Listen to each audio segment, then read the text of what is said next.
এখন কোনো মানুষ যদি কয় আমি হাদিসের কোরআনের ফরিয়াদের মানুষ, হাদিস কোরআনের মানে অনুসারী, এইগুলো গুনাহ হয়নি, মানে যাই নাই নি, বুঝিয়ে দিবা আপনি। হই না বেশ হোক না, কোনো অসুবিধা নেই হইতে।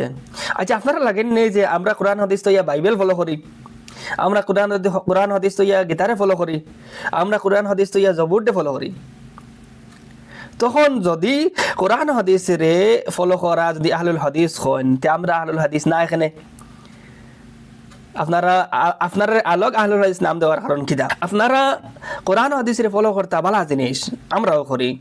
আমরা কই কোরআন হাদিসরে সঠিক ফলো করেন, নবী আকরাম সাল্লাল্লাহু আলাইহি ওয়াসাল্লামের ইত্তেবা করুক, মন মানি না, ফাহমে সলাফর মোতাবেক আমল করুক। সলাফে যেভাবে আমল করিয়া গেছেন ওভাবে আমল করুক। সলাফর যত ওলামা হল গুজরিয়া গেছেন, তারা যেভাবে নবী আকরাম সাল্লাল্লাহু আলাইহি ওয়াসাল্লামের হাদিস রে বুঝছেন, তারা যারা কোরআন রে বুঝছেন, আপনারা ওলা বুঝি আমল করুক, কোনো অসুবিধা